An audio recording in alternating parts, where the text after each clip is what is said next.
Não é segredo nenhum que 2023 não foi lá essas coisas para os filmes mais populares. As franquias gigantescas de super-heróis já estavam dando seus últimos suspiros, e o mundo ficou meio que arrepiado vendo Indiana Jones octogenário sendo guiado por uma ideia insuportável do que é uma personagem feminina forte. Sem falar nesse verão, que pareceu um longo descontentamento pela grande maioria do público. Isso vai deixar sequelas por anos, e parecia que não tinha muita esperança para o futuro do cinema. Mas filmes como Oppenheimer e, em menor medida, Assassinos da Lua das Flores mostraram que ainda tem gente a fim de ver filmes inteligentes, maduros, feitos por diretores competentes com visões artísticas reais. E a gente estava torcendo que Napoleão, o filme mais recente do Ridley Scott, pudesse salvar esse ano meio desanimador. Queria muito te dizer que rolou, mas infelizmente seria mentira. A real é que, embora Napoleão não seja o pior que vi esse ano, ainda é um filme meio problemático. Sofre com a falta de foco, ritmo desigual, falta de detalhes e contexto, atuações confusas de atores que podem fazer bem melhor, além de umas imprecisões históricas que fazem Coração Valente parecer um documentário. Resumindo, é um filme frustrante com um potencial enorme, que assim como o próprio Napoleão, se perde nos seus objetivos grandiosos. O filme, como o nome sugere, acompanha a vida e carreira de Napoleão Bonaparte, o baixinho francês com uma fome enorme por conquistas militares. A história cobre desde os humildes começos dele como um jovem promissor, oficial de artilharia, passando pela ascensão ao poder com uma série de vitórias militares e golpes políticos, até a coroação como imperador e sua eventual queda em desgraça, tudo culminando em sua derrota final. Se eu fosse começar minha análise com os pontos positivos, diria que Napoleão é definitivamente uma produção bem feita do ponto de vista técnico. Os cenários, os uniformes e a cinematografia são excelentes. Ridley Scott está dirigindo filmes há mais tempo do que eu estou vivo, então é justo dizer que ele sabe o que está fazendo nessa altura. As cenas de batalha são adequadamente violentas e destrutivas, mesmo que não sejam historicamente precisas. Há um bom uso de efeitos práticos e dublês em vez de CGI, o que dá uma ideia de quão brutal e impiedosa era a Guerra de Napoleão. Os problemas deste filme estão mais no roteiro e na edição, sendo o maior deles a quantidade absurda de pessoas, batalhas e eventos que o filme tenta enfiar em suas 2 horas e meia de duração. Cobrir quase 3 décadas de guerra militar e política de Napoleão é realmente coisa de uma série de TV com várias temporadas, como The Crown, não em si de um longa-metragem. O resultado é que a narrativa fica tão diluída e eventos chaves são simplificados demais. Então, muitas vezes você não sabe direito o que está acontecendo ou porquê. Parece mais uma rápida passagem pelos grandes momentos da vida de Napoleão, te dando só o suficiente para entender o que está acontecendo naquele momento preciso, mas faltando o contexto mais amplo necessário para explicar por que aquilo importa tanto. As razões para as intermináveis guerras de Napoleão com a Grã-Bretanha, Rússia e pró-Rússia nunca são realmente explicadas. Suas campanhas no Egito,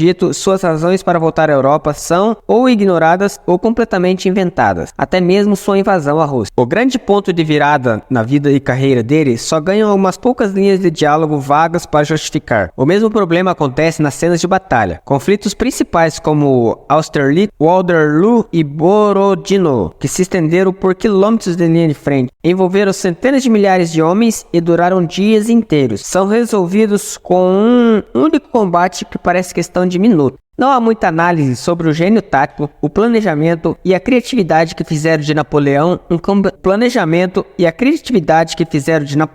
um comandante tão bem sucedido, sem mencionar as liberdades históricas que o filme toma. Exércitos dessa época não saíam das trincheiras para atirar uns nos outros, e a cavalaria não podia carregar através das próprias linhas de infantaria sem atropelar a maior parte dos seus próprios homens até a morte. E Napoleão não lutou pessoalmente em Waterloo, porque isso seria estúpido, como eu sempre digo. Cobrir tantos eventos militares e políticos complicados já seria desafiador, o suficiente para qualquer filme. Mas o outro grande problema de Napoleão tem que enfrentar é a história de amor, que devora enormes quantidades de tempo da tela desesperadamente necessário. O romance entre Napoleão e sua esposa Josephine deveria ser o coração emocional do filme. Mas o problema é que o roteiro parece não saber muito bem o que fazer com isso. Na maior parte do tempo, não há razões suficientes entre as dificuldades matrimoniais e os desafios pessoais deles e as ambições maiores de Napoleão no palco mundial para fazer com que pareçam 2 metades na mesma história. A química entre os 2 personagens não é forte o suficiente para me fazer investir no relacionamento. E, sinceramente, Josephine não parece ser simpática ou interessante o bastante para eu torcer por ela. O fato de ela se tornar uma grande parte irrelevante para a narrativa por volta volta da metade do filme também não ajuda muito. Quer dizer, Vanessa Kirby entrega uma boa atuação, mas é mais um caso de um bom ator elevando um roteiro fraco. Já Joaquin Phoenix, por outro lado, parece estranhamente perdido neste filme, como se estivesse sobrecarregado pelo papel e não soubesse muito bem como interpretar Napoleão, o que, ironicamente, não está tão longe da verdade. Às vezes, ele é um líder militar estoico e composto, observando batalhas sem emoção. Em outros momentos, treme de medo diante da perspectiva de entrar em combate, e em outros, grita e esperneia como criança mimada. Às vezes, é uma presença dominadora e aterrorizante ao redor de sua esposa. Em outros momentos, é rígido e desajeitado. E ainda em outros, está choramingando e submisso. Não há uma consistência real ou um arco definível em seu comportamento. Ele simplesmente vagueia por diferentes personagens de cena para cena. Quer dizer, fale o que quiser sobre a atuação de Roger em Waterloo, mas o cara tinha uma visão criativa definida por sua interpretação do personagem. Você entendia claramente quem ele era